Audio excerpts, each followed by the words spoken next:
VALA QUENTA. Account of the Valar and Maiar according to the lore of the Eldar. In the beginning, Ero, the one who in the Elvish tongue is named Al-Attar, made the Ainur of his thought, and they made a great music before him. In the music the world was begun, for Al-Attar made visible the song of the Ainur, and they beheld it as a light in the darkness, and many among them became enamored of its beauty. Enamored means enchanted or liked its beauty, and of its history, which they saw beginning and unfolding as in a vision. Therefore Al-Attar gave to their vision being, and set it amid the void, and the secret fire was sent to burn at the heart of the world, and it was called Aya, or Aya. So as we in the beginning, as Ero, the one in the Elvish tongue, is called Al-Attar, made the Ainur, and the Ainur made the music, and so and make them behold the visible of the song as a word start creating, and saw them the light in the darkness, and many of the Ainur enamored of its beauty of the word, which is called Alda. They saw it at the beginning, and they first start walking and shaping the world. Then those of the Ainur who desired it arose and entered into the world at the beginning of a time, and it was their task to achieve it, and by their labor to fulfill the vision which they had seen.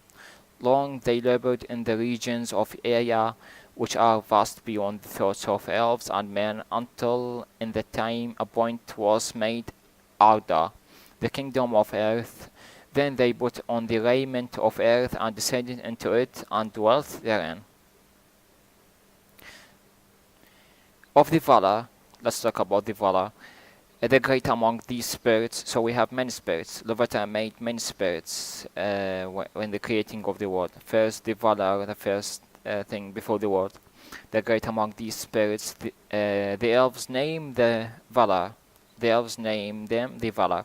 The powers of Arda, and men have often called them gods. So elves called them either Valar or the powers of Arda, and men called them gods. The lords of the Valar are 7, and the Valir. What are the Valir? The Valir are the queens of the Valar, or the spouse of them, are 7 also. These were their names in the Elvish tongue, as it was spoken in Valinor. Valinor is the land of Arda. We have Valinor and Aman, both in the Arda world, though they have other names in the speech of the elves in the Middle Earth, and their names among men are manifold. The names of the lords in due order are the names of the Ainur, or the Valar: Manwë, Ulmo, Aule, Armour, Mandos, Lorien, and Tulkas. And the names of the queens are Varda, Yavanna, Nienna, Este, Vaire, Vanna, and Nessa. Melkor is counted no longer among the Valar, and his name is not spoken upon earth.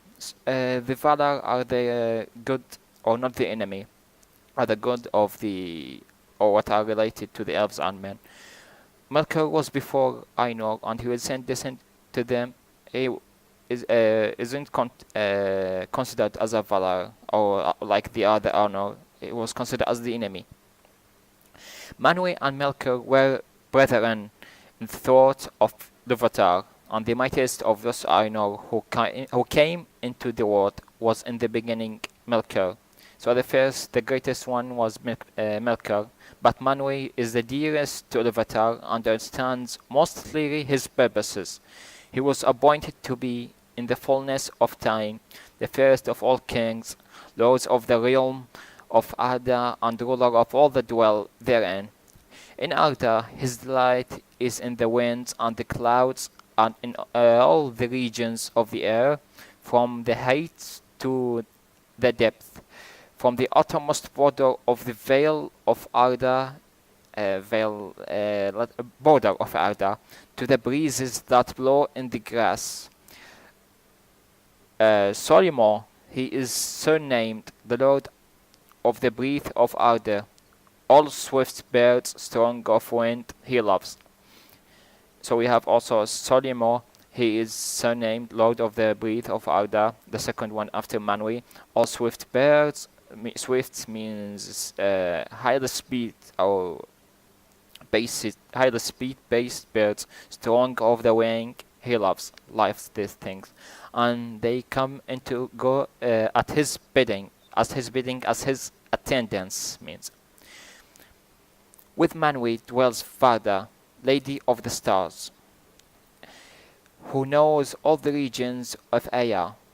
Too great is her beauty to be declared in the words of men or of elves. So with Manwë, there is Vada. She is the Lady of the Stars, who knows all the regions of Aya, too great in her beauty to be declared in the words of men or of the elves. For the light of Al-Attar lives still in her face, in light is her power and her joy. Out of the deeps of Aya she came into the eye of Manwë, for Melkor she knew from before the making of the music, and rejected him, and he hated her and feared her more than all others whom Eron made. Manwë and Vada are seldom parted. Parted means be separated or abandoned each other. So they are seldom means rarely abandoned each other, and they remain in Valinor. Their halls are above the everlasting snow, upon Oilose, the uttermost tower of the Tanquetil, tallest of all the mountains upon earth. So we have the tower is called Oilose, is at the top of the highest mountain in earth, which is called the Tanquetil. When Manwë there ascends his throne and looks forth, Vada, let's see what.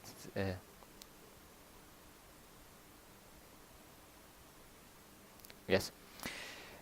Looks forth if Vada is beside him. So if Vada is beside him, he sees further than all other eyes, through mist and through blackness and over the leagues of the sea.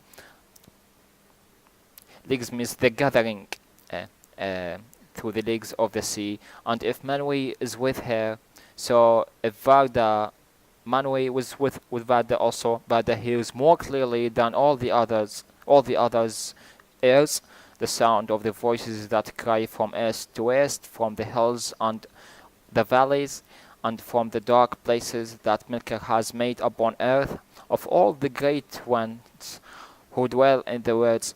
The elves hold Vada most in the reverence and love. Elberth, they name Vada Elberth by elves, and they call upon her name out of the shadows of Middle Earth, and uplift it in the song at the rising of the stars. Uplifting means reverence, means deep respect. Uplifting, raising of voice as a way of morally or spiritually.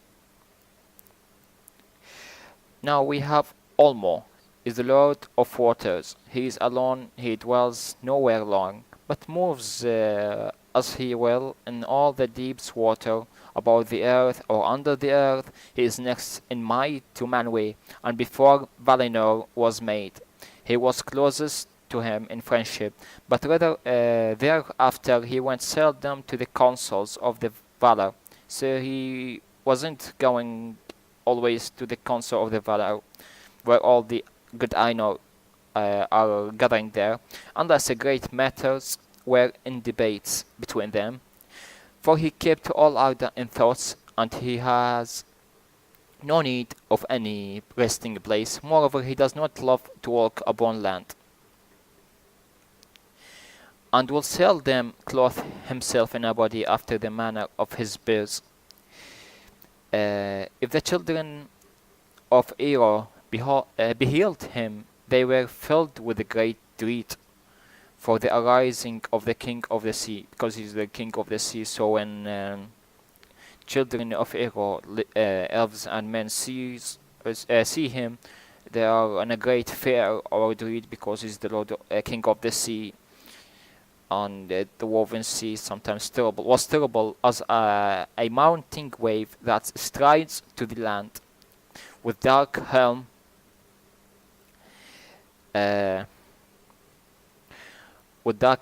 foam crested. So the top of the mountain is dark like helm, crested with foam, and the raiment of the male shimmering from silver down into shadows of the green. Raiment, the cloth of the male. Male here means the armor, his armor, shimmering or shining from silver down into shadows of green. The trumpets of Manwë are loud, but Olmo's voice is deep as the deeps of the ocean, which he only has seen. So Olmo, among the other Valar, has only seen the deeps of seas. Nonetheless, Olmo loves both elves and men, and never abandoned them, not even when they lay under the weight of the Valar.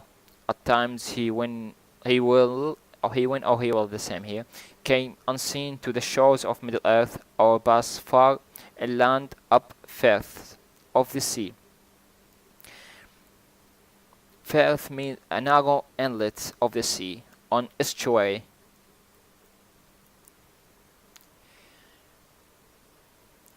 When we have reached of the sea, and there make music upon his great horns, the Olumori, that are wrought of white shell, and those to whom that music comes hear it ever after in their hearts. So they hear it even in their hearts, and longing from the sea never leaves them again.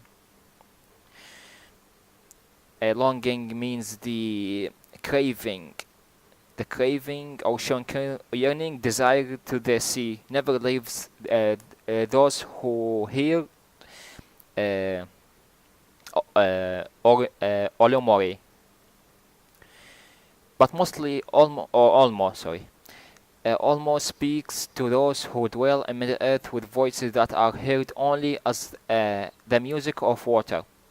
For all seas, lakes, rivers, fountains, and springs are in his government, so that the elves may say that the spirit of Olmo runs in all veins of the world. Thus news comes to Olmo even in the depths of all the needs and the griefs of Arda, which otherwise will be hidden from Manwë. So since he is the king of the seas, he could see hear all the needs and the griefs of Arda. Even most of them are hidden from Manwë. Aule has might little less than Olmo. His lordship is over all the substances of which Arda is made. In the beginning he wrought much in fellowship with Manwë and Olmo, and the fashioning of all lands was his labor. He is a smith and a master of all crafts. He delights in works of skill, however small, as much as in mighty building of old. His are the gems that lie deep in the earth, and the gold that is fair in the hand, no less than the walls of the mountains and the basins of the sea. Basins means the bowl of the sea. Then Noldor learned most of him, and he was ever their friend. Mikkel was jealous of him, for Aule was most like himself in thoughts and in powers, and there was a long strife between them. Strife means a fight, or let's say yes, between them, in which Melkar ever married or undid the works of Aule.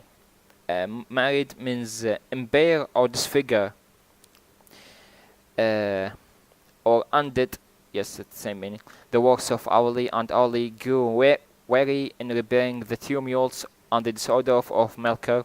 Weary showing tiredness becomes tired after what Melkor strive with him and made or undid the works of his own. Both also desire to make things of their own that should be new and unthought of by others, and delighted in the praise of their skill.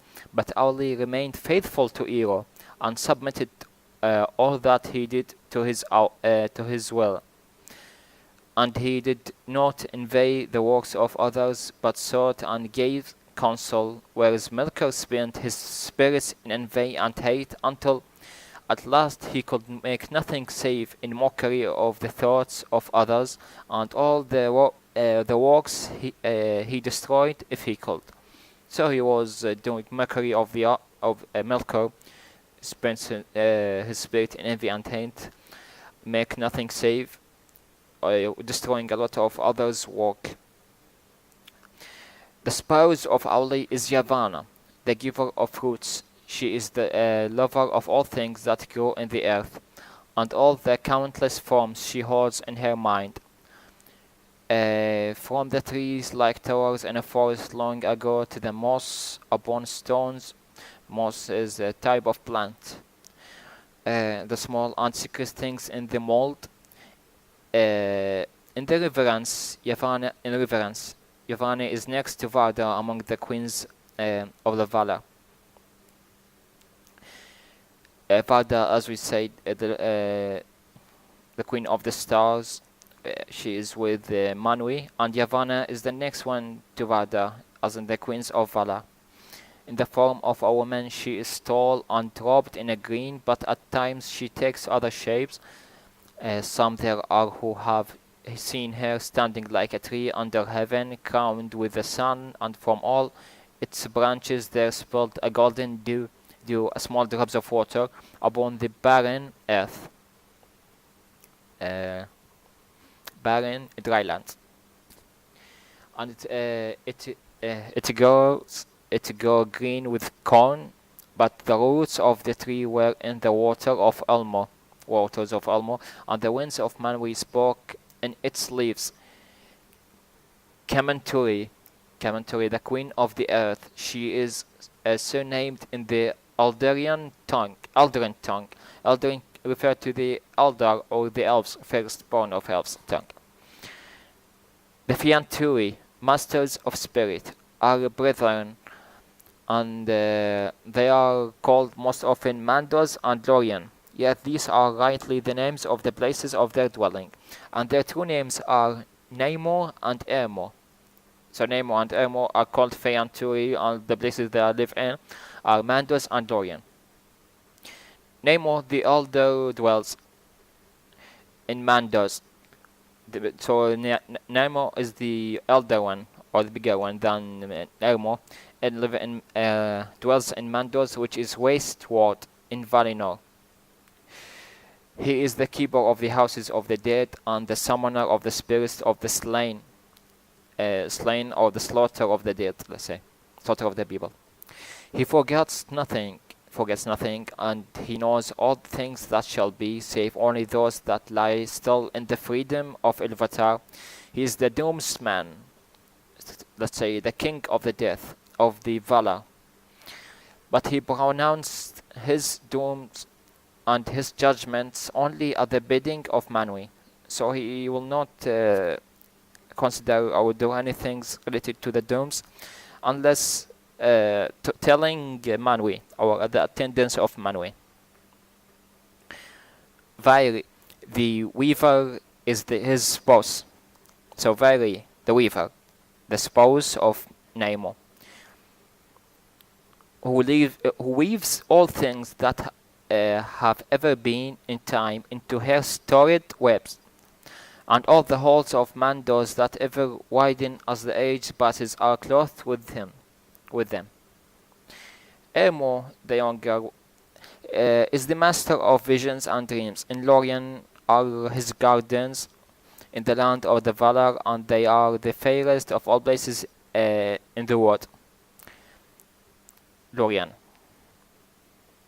Filled with many spirits, Este the gentle, the healer of the hearts and the awareness, is his spouse.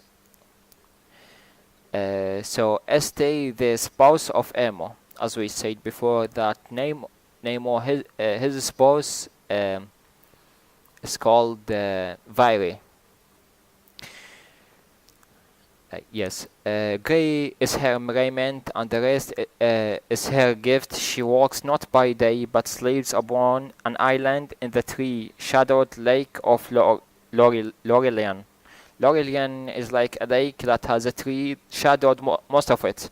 From the fountains of Armour and the Este, all those who dwell in Valinor draw refreshment, and often the VALA come themselves to Lorien and there find repose or relaxation and easing of the burden of Arda.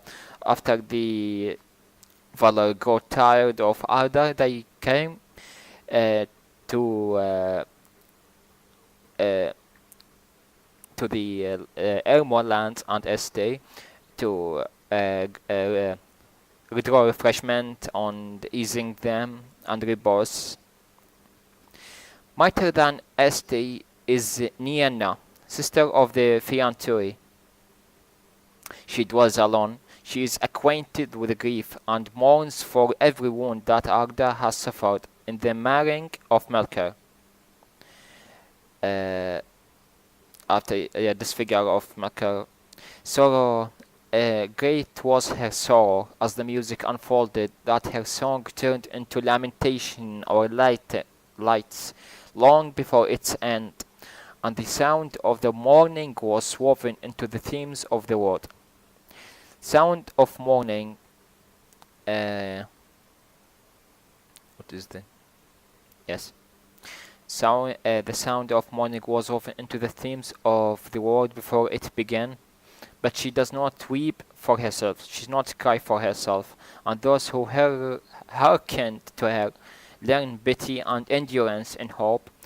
Her halls are west of west upon the borders of the world, and she comes seldom to the city of Valimar, where all is glad. She goes rather to the halls of Mandos, which are near to her own, and all those who wait in Mandos cry to her, for she brings strength to the spirit and turns sorrow to wisdom. The windows of her house look outward from the walls of the world. So the windows of her house, let's say the aspects or the orientation are outside of the world or the end of the world, not let's say directed to inside the world. Greatest strength and deeds of brows means skill and work. Deeds of skills, Tolkas, who is the greatest in strength and deeds of brows, who is surnamed Asteldo, the valiant. He came last to Arda, to aid the valor in the first battle with Melkor. He delights in wrestling in the contest of strength, and he rides no he rides no horse, means. For he can outrun all things that can go on feet, and he is tireless.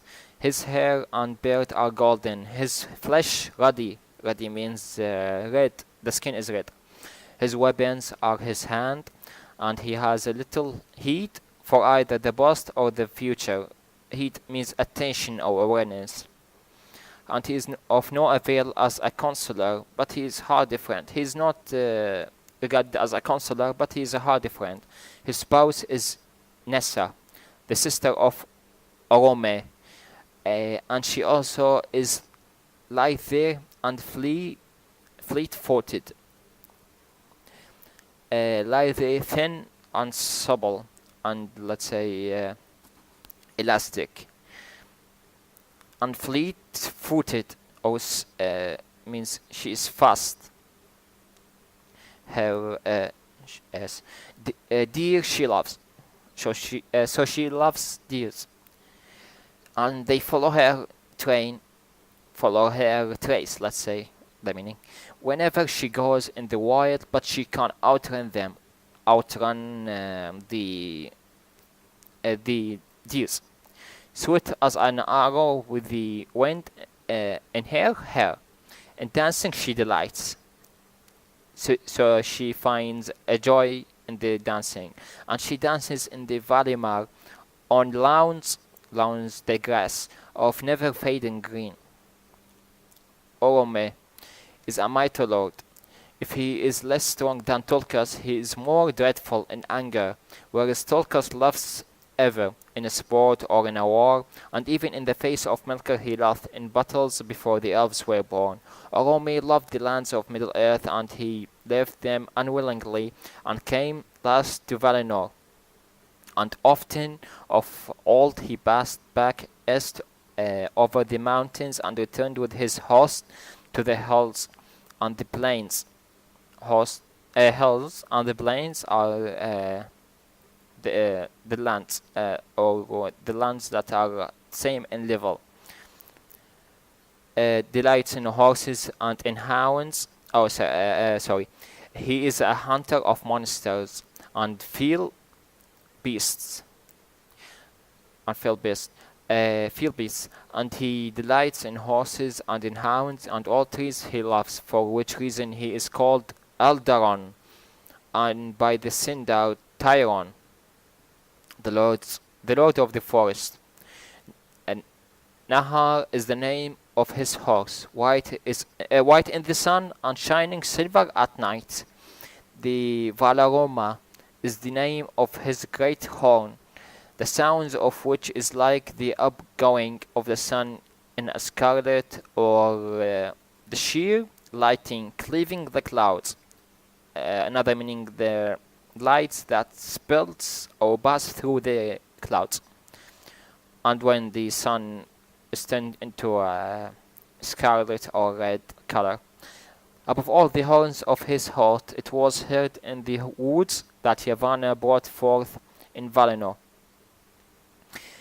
So his horn is heard in the woods. These woods brought by Yavanna in Valinor, for there Orome will train his folks and his beast for the pursuit of the evil creatures of Melkor. The spouse of Orome is Venna, the ever young. She is the younger sister of Yavanna, and although spring as she passes, and open if she glances upon them, or glimpsing at them, or looking at them, or beholding them. And all birds sang at her coming.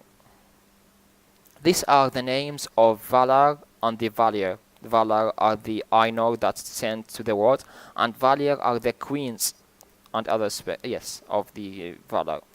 And here is told in brief their likeness, such as the elder beheld them in Aman, but fair and noble as were the forms in which they were manifest to the children of Al-Attar. They were but a veil upon their beauty and their power. So all their uniform or their clothes wouldn't show the entire beauty and their power of them. And if little is here said of all the elder ones knew, that is as nothing compared with their true being. So what the elder or the firstborn of elves know about them, this is all nothing what compared to their true being. This is as what aspect of elder represent them and their beauty and power. But in reality, their power and beauty is more, or their power is nothing compared to their true power, which goes back into regions and ages far beyond our thoughts. Among them 9 were of the chief power and reverence, but 1 is removed from their number, and 8 remain. The Al-Attar, the high ones of Arda, Manwë, and Varda, Olmo, Yavanna, and Auli, Mandos, Nienna, and Orome. Though Manwë is their king, and holds their allegiance under Ero in majesty, and they are bears, surpassing beyond compare all the others. whether of the Valar and the Maiar. So they are those who, before telling the nine, or the nine, are the surpassing, or the amongst the others, or of any other order the Ilúvatar has sent to Ea. Now there is another creatures created with the Ainur or Valar, which called the Maiar. Of the Maiar, with the Valar came other spirits, whose being also began before the world, of the same order as the Valar, but of less degree. These are the Maiar, the people of the Valar, and their servant and helpers. Their number is not known to the elves, and few have names in any of the tongues of the children of Ilúvatar. For though it is otherwise in Aman, in Middle Earth, the Maiar have seldom appeared in form visible to elves and men. Chief among the Maiar of Valinor, whose names are remembered in the histories of the elder days, are Ilmare, the handmaid or the server of the Vada, and Onwe, the banner bearer and herald of Manwë. Herald, the messenger, means of Manwë, whose might in arms are surpassed by none in Arda, so is the strongest one.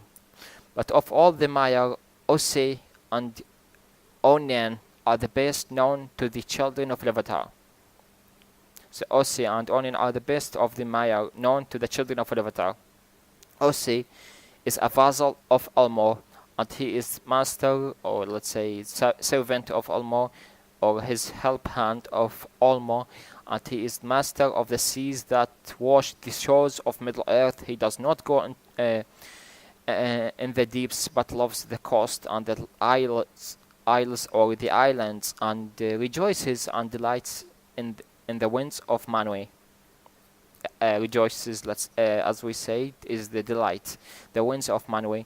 For in storm he delights and laughs amid the roaring of the waves. His spouse is Onen, the lady of the seas, whose hair lies spread through all the waters under sky. All creatures she loves that live in the salt streams, and all weeds that grow there. To her mariners cry. Mariner is the sailor.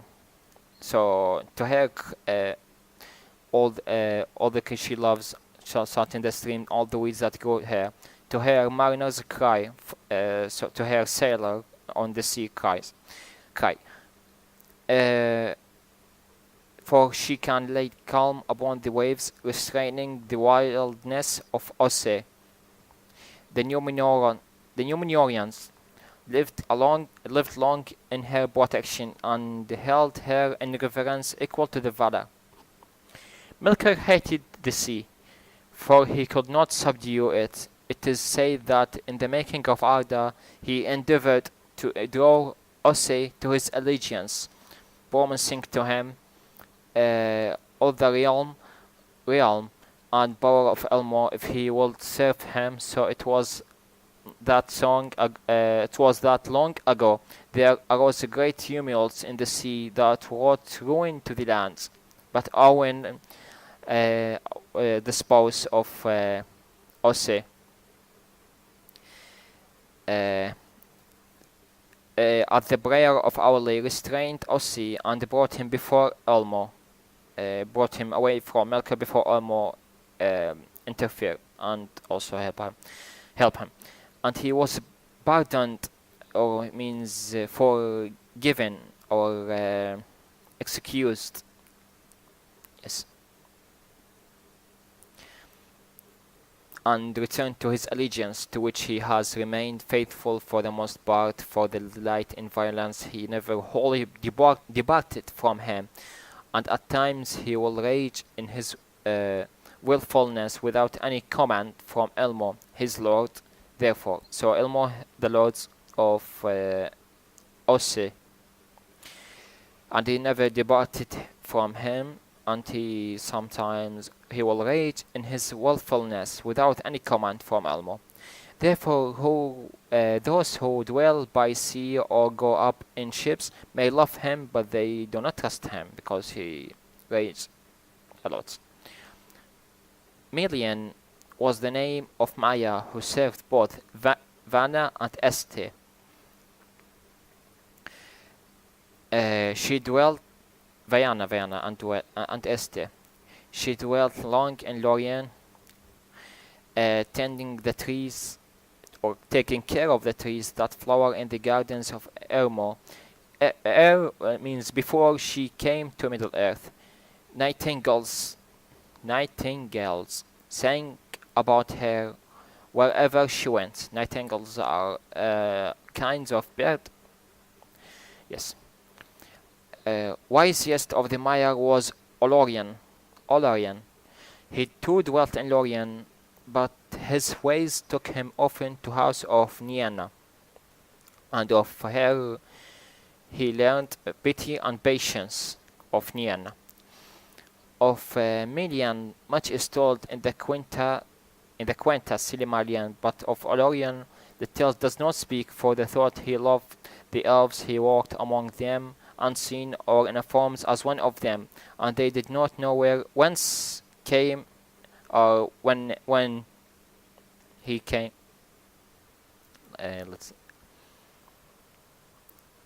Whence, from which, yes. Whence, from which came the fair vision or the prompting of wisdom or the encourage of wisdom. So when he comes with them and represent as one of them, clothing as one of the elves, they will get an instant fair vision of the prompting wisdom or the encouraging of wisdom, and yes, that puts into their hearts. In later days he was the friend of all the children of Al-Attar, and took pity on their sorrow, and those who listened to him awoke from despair and put away the imagination of darkness. Now he finished the Valar and Maiar. Now let's come to the Valar that was removed and becomes the enemy. Of the enemies, last of all is said the name of Melkor. He rises in might, but that name he has forfeited. Forfeited means lost his name, and replaced with another name as called by other Valar. And the Noldor, who among the elves suffered most from his malice, malice means the grudge, will not utter it, and they name him Morgoth. So Morgoth is the other name of Melkor, after Melkor name forfeited. The dark enemy of the Lord. Great might was given to him by Al-Attar, and he was co-evil with Manwë, as the same age means. In the powers and knowledge of all the others Valar he had about, but he turned them to evil purposes.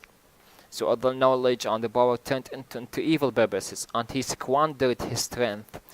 Squandered means wasted his strength in violence and tyranny.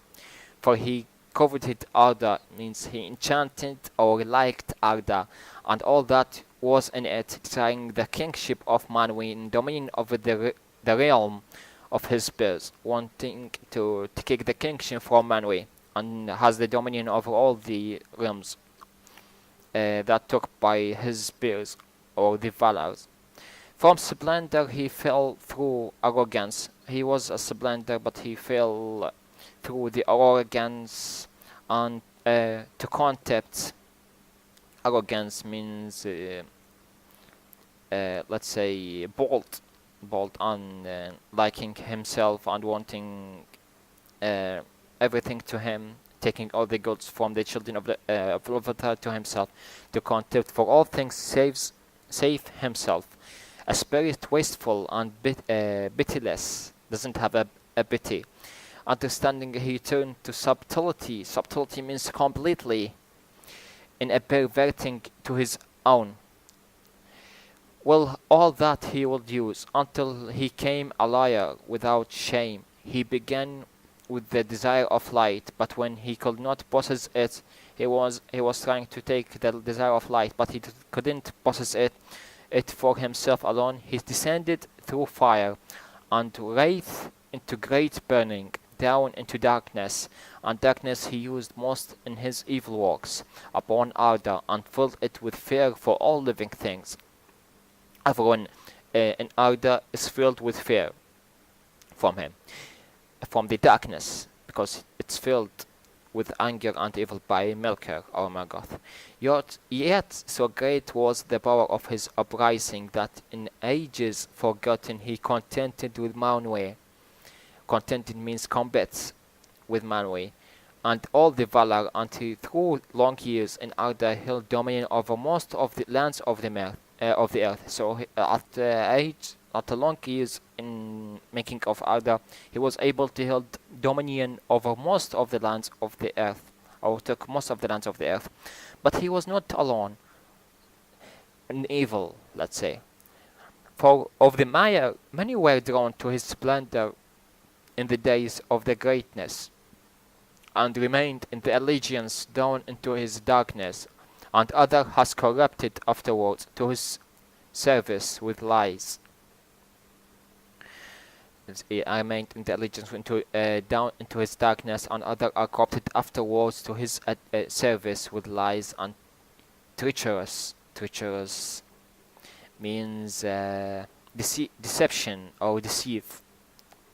Gift, so deceiving gifts. Dreadful among these spirits were the Valarkar,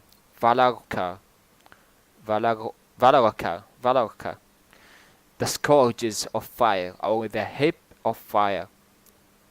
whip of fire, let's say, just like a rope of fire. In Middle Earth were called the Balrogs, demons of terror. Among those of his servant that have names, the greatest was the spirit whom the elder called Sauron. One of the greatest of his servants, called Sauron, was known by most of the elder, or Gorthar the Cruel, one of his servants. In his beginning he was of the Maiar of Aule, and he remained mighty in the lore of the people, and the knowledge of the people he remained one of the mightiest of Maiar of Aule. In all the deeds of Melkor the Morgoth upon Arda, in his vast works, and in the deceits, or deceive, the same meaning, of his cunning, Sauron had a part, and was only less evil than his master, in that for long he served another and not himself. But in after years he rose like a shadow of Morgoth, and a ghost of his malice, and walked behind him on the same ruinous path down into the void. Ruinous is the destructive, so he, like a shadow of Morgoth and ghost of his malice, and walked behind him on the same destructive path down into the void. And here we finish the part.